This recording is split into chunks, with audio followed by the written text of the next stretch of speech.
Hi guys, welcome back to channel. Devadoothan നമ്മൾ release കാണാൻ വേണ്ടി വന്നിരിക്കുന്നത്. ഇത്തവണ 4K ഡോൾബി അറ്റ്മോസിൽ സ്ക്രീൻ 2 വരുന്നതിൽ ഞങ്ങൾ ഇത്ര ദിവസം ഇത് വൈകിയ കാരണം എന്ന് വെച്ചാൽ എനിക്ക് ഈ തിയേറ്ററിൽ തന്നെ ഏറ്റവും ബെസ്റ്റ് സീറ്റിൽ കാണണമെന്നുണ്ടായിരുന്നുകൊണ്ടാണ്.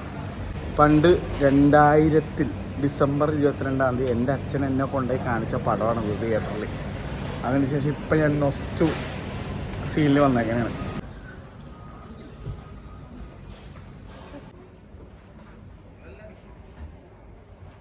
അപ്പോൾ സീറ്റ് G89 ആണ് കേട്ടോ. വനിതയിൽ എനിക്ക് ഏറ്റവും ഇഷ്ടമുള്ള സീറ്റ് DEFGH ആണ്. ഈ റോസിൽ സെൻറ്റർ സീറ്റ് 8 അല്ലെങ്കിൽ 9 അല്ലെങ്കിൽ 10.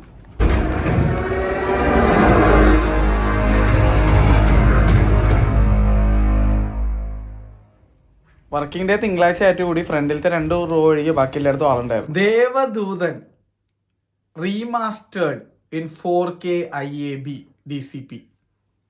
എന്ത് എക്സ്പീരിയൻസ് ആയിരുന്നു അറിയാമോ?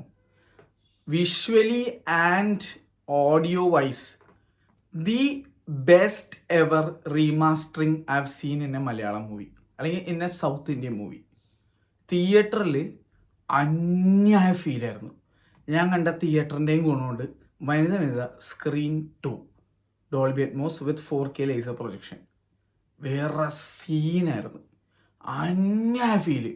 സിനിമ തൊട്ടങ്ങുമ്പോൾ തന്നെ ലാലേട്ടൻ്റെ വോയിസ് കേൾക്കുമ്പോൾ തൊട്ട്, ഓർക്കസ്ട്രേഷൻ്റെ ആ വോയിസ് വരുമ്പോൾ തൊട്ട് എന്തൊരു മഹാനുഭാവു പാട്ട്, എൻ്റെ മോനെ എന്ത് ഫീലായിരുന്നു അറിയാമോ? ഈ ഒരു വേളയിൽ എനിക്ക് പറയാനുള്ള കാര്യം, ഇതിൻ്റെ മേക്കേഴ്സ്, ഇതിലെ നടൻ, ഇതിൻ്റെ പ്രൊഡ്യൂസറൊക്കെ ഈ സിനിമ 10 തവണ തിയേറ്ററിൽ വന്നിരുന്ന് കണ്ട് ഒന്നുകൂടി നിങ്ങളൊന്ന് ആലോചിക്കണം. നിങ്ങൾ ഇപ്പം ചെയ്തു കൂട്ടുന്നത് എന്താണ്, ഇത് എന്തായിരുന്നു എന്നുള്ളത്. ഈ സിനിമ ഇന്നും ഇപ്പോഴും കാണുമ്പോൾ പുതുമ എന്നുള്ള സാധനം തോന്നിക്കുകയാണ്.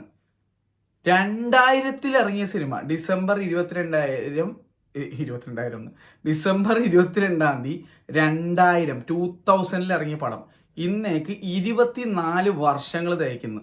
ഏകദേശം 24 വർഷം ആവാൻ പോകുന്നു. ഡിസംബർ ആകുമ്പോൾ 24 വർഷവും. എന്നിട്ടും പുതിയ സിനിമ പോലെ ഇരിക്കുകയാണ്. ലാലേട്ടൻ്റെയൊക്കെ അഭിനയം, ഇതിൻ്റെ സൗണ്ട് ഡിസൈൻ, ഇതിനകത്ത് ആ 7 ബെൽസ് ചെയ്തു വെച്ചിരിക്കുന്ന ആർട്ട് വർക്ക്, ഇതിലെ കോസ്റ്റ്യൂം ഡിസൈൻ, ജയപ്രദയുടെയൊക്കെ, ലാലേട്ടൻ്റെ എന്താണ് കാണുന്നത്? എന്ത് കിട്ടില്ല അനുഭവം അറിയാമോ? കുറേ പേര് വിചാരിക്കും ഈ പഴയ പടമൊക്കെ DVD-യിലും ഓൺലൈനും OTT-യിലും ഒക്കെ അവൈലബിൾ ആയിട്ടുള്ള ഈ സിനിമ, TV-യിലൊക്കെ ഇടക്ക് വരുന്ന ഈ സിനിമ എന്തിന് പൈസ കൊടുത്തു പോയി തിയേറ്ററിൽ കാണുമെന്നുള്ള. ഒരു തിയേറ്റർ ഇഷ്ടപ്പെടുന്ന ഒരാൾക്ക് സിനിമ എന്നുള്ള സാധനം തിയേറ്ററിൽ കാണേണ്ടതാണെന്ന് ബോധ്യമുള്ളവന് അത് മനസ്സിലാവും.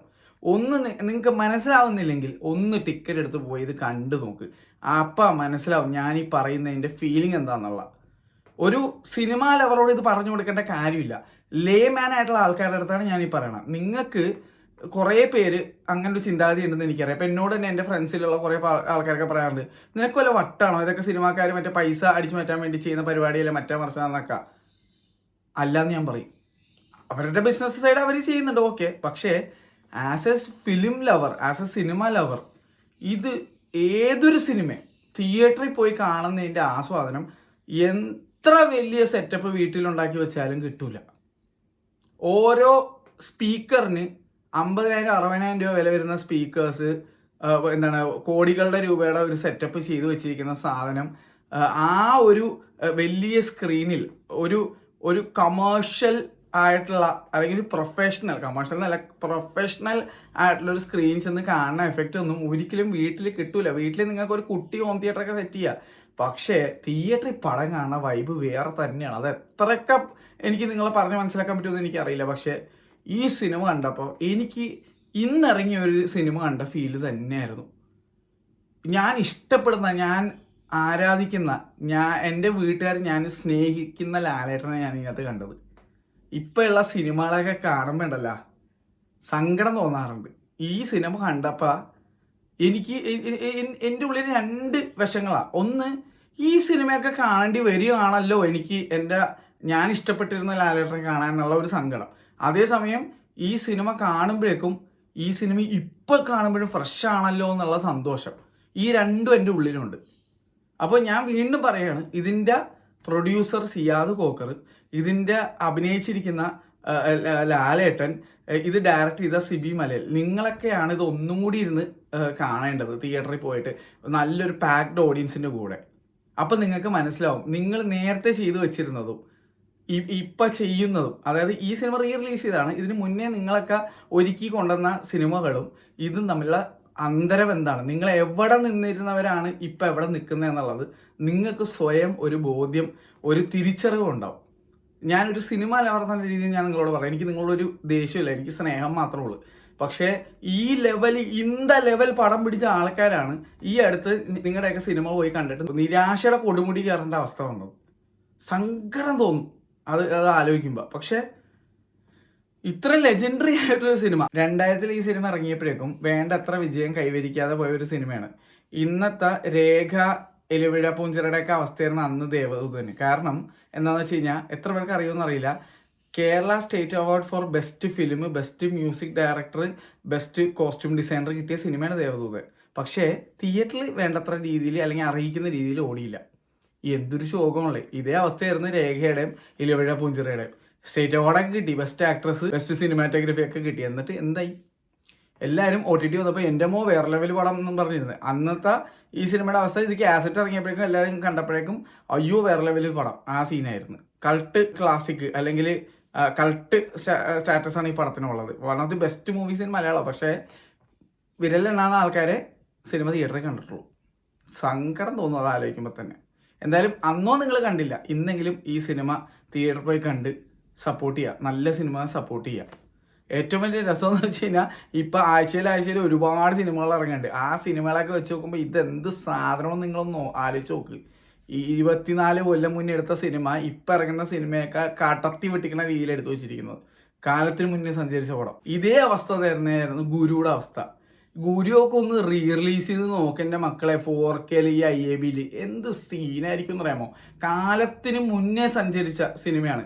ഇന്ന കാലത്ത് നമ്മൾ ഈ LJPയുടെ പടം കണ്ടിട്ട് പറയുന്ന അതേ അവസ്ഥയായിരുന്നു ഈ സിനിമകൾ അന്ന് കണ്ടിട്ട്. കാലത്തിന് മുന്നേ സഞ്ചരിച്ച സിനിമകളാണ്.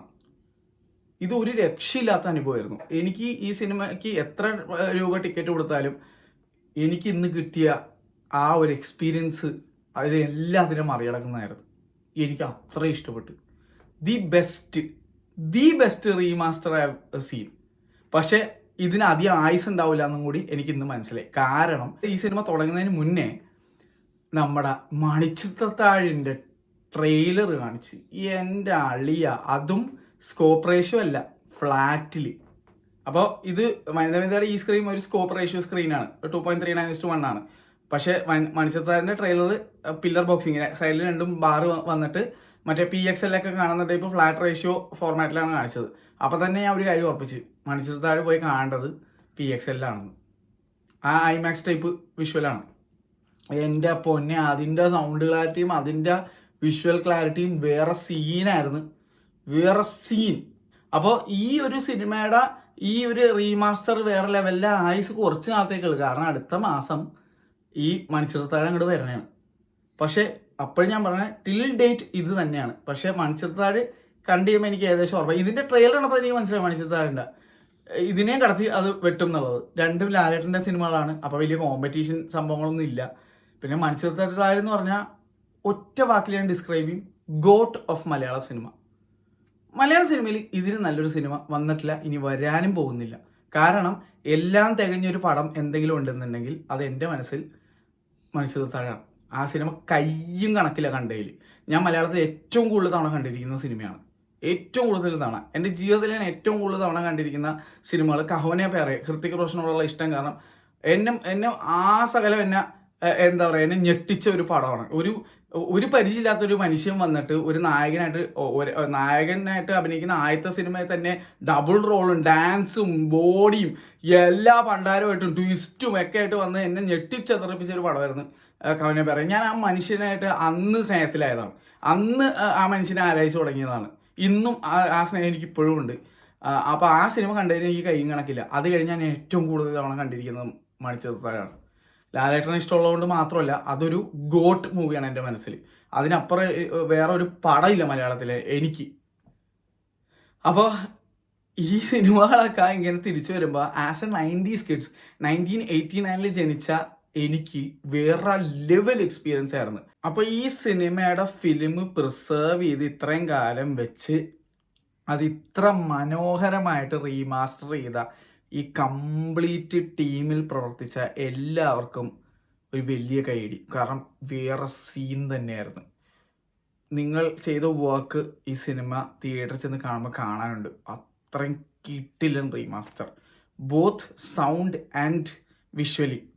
ഇതിൽ രണ്ടാമത് ഡബ് ചെയ്തോന്ന് വരെ എനിക്ക് ഡൗട്ട് ഉണ്ട് എല്ലാ നടന്മാരും. കാരണം അത്രയും ക്ലിയർ ആൻഡ് ക്രിസ്പായിരുന്നു ഓരോ ഡയലോഗ്സും, കിടിലൻ. ഇതേ വേളയിൽ എനിക്ക് 2 പേരെയും കൂടെ എടുത്ത് പറഞ്ഞേ പറ്റുള്ളൂ. 2 നടിമാർക്കും, ജയപ്രദയ്ക്കും രണ്ടാമത്തെ ആക്ട്രസ്, എനിക്ക് പുള്ളിക്കാരുടെ പേരറിയില്ല, പുള്ളിക്കാരിക്കും ഡബ് ചെയ്ത 2 ഡബ്ബിങ് ആർട്ടിസ്റ്റ്. ഒന്ന് തീർച്ചയായിട്ടും എനിക്ക് തോന്നുന്നത് നമ്മുടെ നാഗവലിക്കൊക്കെ ഡബ് ചെയ്ത അതേ ഡബ്ബിങ് ആക്ട്രസ് ആയിട്ടുള്ള ഭാഗ്യലക്ഷ്മിയാണെന്ന് തോന്നുന്നു. മറ്റേത് ആരാണെന്ന് എനിക്ക് ഉറപ്പില്ല. അത്രയും സൂപ്പറായിട്ട് ഡബ് ചെയ്തിട്ടുണ്ട്. അടിപൊളിയായിരുന്നു, കിടിലം. ഈ അവസരത്തിൽ ഞാൻ ഒരാളോട് വലിയൊരു നന്ദി പറയാനാണ്. അത് വേറെ ആരോടുമല്ല, എൻ്റെ അച്ഛനോടാണ്.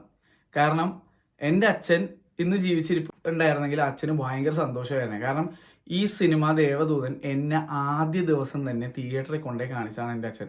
അപ്പോൾ ആ ഭാഗ്യം എനിക്ക് കിട്ടിയിട്ടുണ്ട് എൻ്റെ അച്ഛൻ കാരണം. അപ്പോൾ ഈ അവസരത്തിൽ ഞാൻ ഏറ്റവും കൂടുതൽ മിസ് ചെയ്യുന്നത് എൻ്റെ അച്ഛനെയാണ്. ഒരു രക്ഷയില്ലായിരുന്നു, ഭയങ്കര അനുഭവമായിരുന്നു. ഇത്ര എനിക്ക് പറയാനുള്ളൂ, വേറെ ഒന്നും പറയാനില്ല. I say this with a heavy heart. അത്രയും കിടില്ല അനുഭവം. ഇനി എനിക്ക് കൂടുതലൊന്നും പറയാൻ പറ്റില്ല. അപ്പം നിങ്ങൾ എന്തായാലും തിയേറ്ററിൽ പോവുക, അനുഭവിച്ച് നോക്കുക. ഒരു രക്ഷയില്ലാത്ത എക്സ്പീരിയൻസ് ആയിരുന്നു. Bye bye.